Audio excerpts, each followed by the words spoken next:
Desde el principio de este semestre, pues, y al principio de esta toma de asignatura y de materias, se han ido presentando trabajos muy diferentes al que se está presentando al día de hoy, con un tema quizás que parezca no estar relacionado.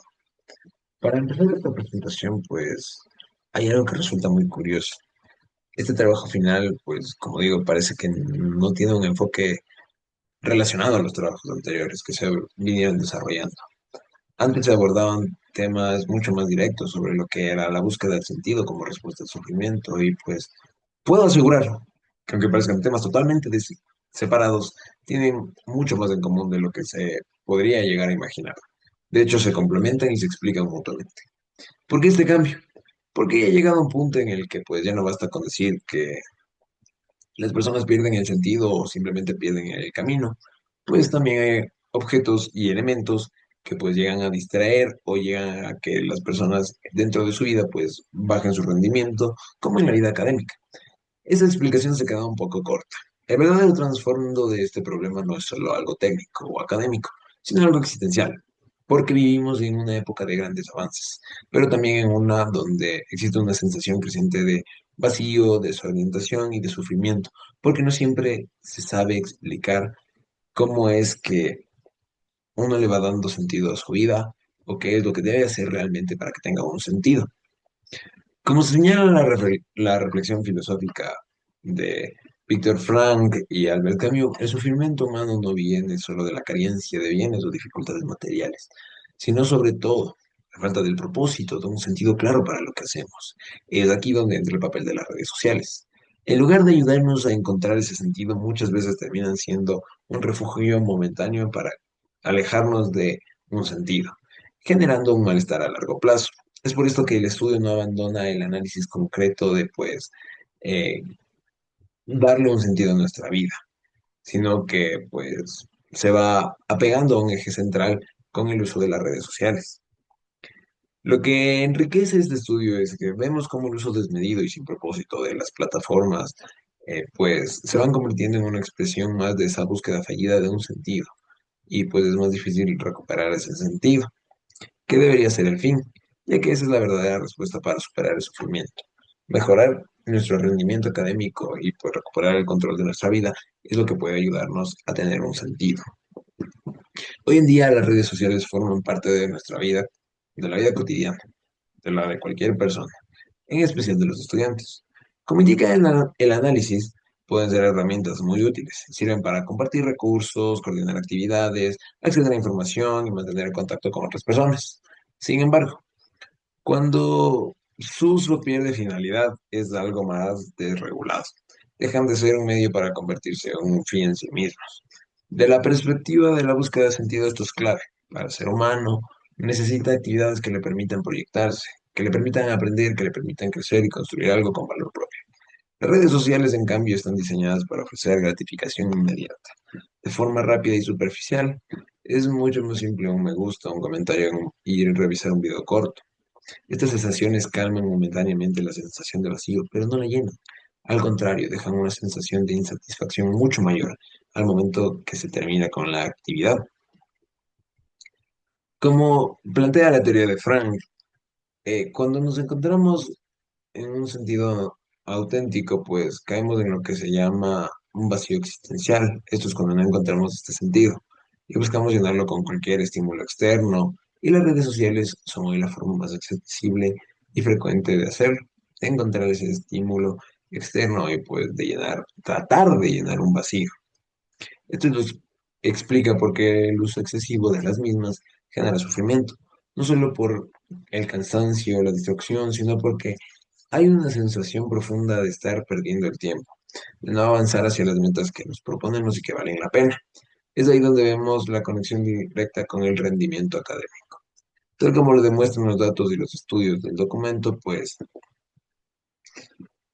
para aprender, para reflexionar y para construir un proyecto de vida, es decir, para darle sentido a lo que hacemos, necesitamos atención sostenida. Las notificaciones constantes, el cambio rápido de contenido y la interrupción continua dividen nuestra concentración. Según la UNESCO, cuando los dispositivos se usan sin mediación y propósito claro, dejan de ser útiles y se transforman en una barrera. Ahora, como señala la revisión de Vélez, el tiempo dedicado sin control a las redes pues nos desplaza de otras actividades que sí podrían darnos un sentido, como estudiar, como leer, descansar, tener un buen diálogo, interactuar con las demás personas, realizar ejercicios o plantearnos metas que puedan ayudarnos a futuro. El problema no es solo cuántas horas pasamos conectados, sino qué es lo que dejamos de hacer en ese tiempo.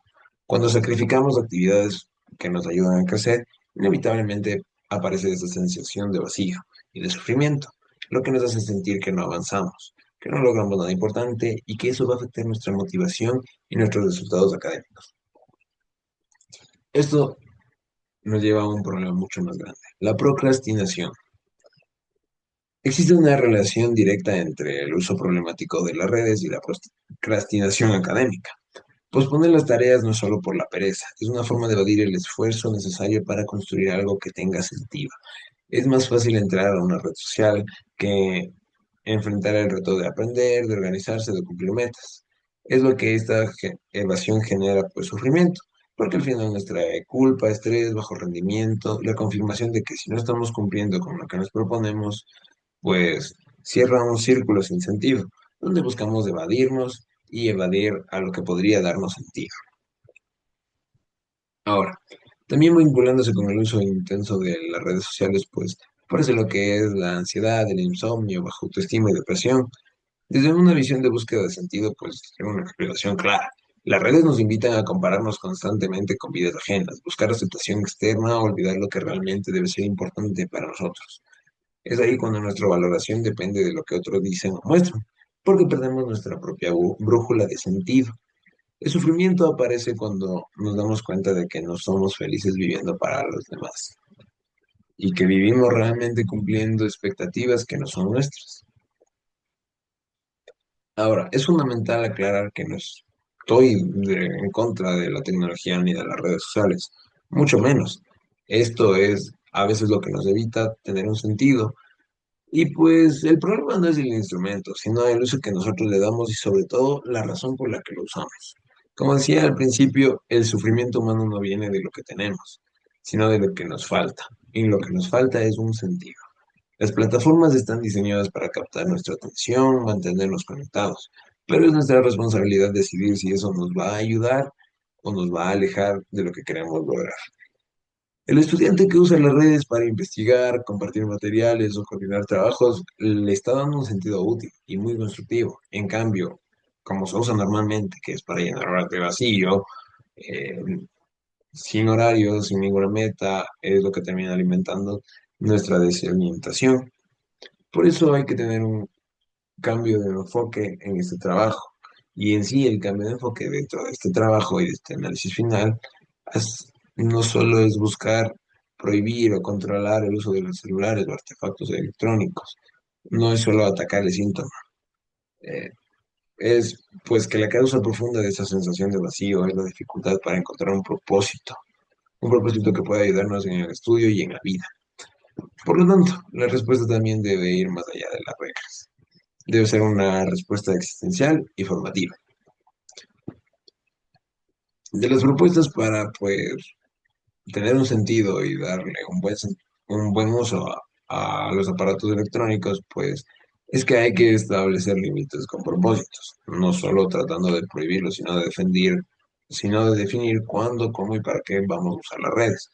Quizás desactivar notificaciones durante el tiempo de estudio, planificar horarios, crear acuerdos familiares, escolares, tratar de socializar un poco. Esto cobra sentido, pues, cuando entendemos que lo que hacemos para proteger el tiempo que dedicamos a lo que realmente nos ayuda a crecer. Ahora, hay que tener un tiempo también para reflexionar. Aprender a gestionar el tiempo es aprender a decir qué es importante para nosotros. Un estudiante o una persona debe comprender que cada hora dedicada a sus actividades, los estudios, es un paso hacia sus metas. No hay que verlo como una obligación impuesta. Hay que empezar a ver todo como un proyecto de vida. Es aquí donde la búsqueda de sentido se convierte en una mejor motivación, porque quien tiene un propósito claro tiene fuerzas para enfrentar cualquier dificultad y para resistir a tentaciones de distraerse. Algo muy importante es un buen acompañamiento integral. Las escuelas, las familias, docentes deben dejar de centrarse solo en calificaciones. Empezar a guiar realmente al estudiante para que encuentre un propio sentido. Ayudarlo a responder preguntas por ejemplo, ¿estás bien? ¿Por qué estás estudiando? ¿Qué quieres lograr con esto? ¿Qué actividades te hacen sentir que progresas? Cuando estas preguntas tienen una respuesta, el sufrimiento por desorientación disminuye mucho y es lo que permite que el rendimiento académico mejore de forma natural. Ahora, volvamos a la idea central. ¿La búsqueda de sentido es la respuesta más profunda y más duradera al sufrimiento humano en nuestra época? Claro que sí. Ahora, el uso excesivo y sin control de las redes sociales es lo que a menudo nos aleja de encontrar un sentido en nuestra vida. Es lo que nos lleva a veces a tratar de llenar un vacío con estímulos externos y lo que nos hace que a veces nunca logremos hacer nada o no logremos hacerlo del todo. Este trabajo demuestra que, pues, aunque parezcan temas distintos, están completamente entrelazados. Mejorar el rendimiento académico, reducir el sufrimiento emocional y usar bien la tecnología dependen de una misma cosa. Aprender a vivir con un propósito. Porque cuando un estudiante o una persona descubre que el sentido de lo que hace, pues, las redes sociales no van a ser una amenaza, van a pasar a ser una herramienta más a su servicio. Dejar de sufrir por sentirse perdido o distraído y pues va a permitir que las personas avancen con claridad y motivación. No es necesario prohibir un mundo digital, sino aprender a transitarlo como una brújula de sentido filosófica. Esa es una verdadera solución. Eso es lo que hace que este trabajo sea diferente, pero también esté mucho más completo y mucho más transformador. Porque no hay forma más triste de vivir que una vida sin sentido, una vida en la cual solo tratamos de llenar los vacíos emocionales que tenemos. Así que hay que darle un buen uso a las herramientas con las cuales nosotros contamos para que podamos construir un mejor mañana. Muchas gracias.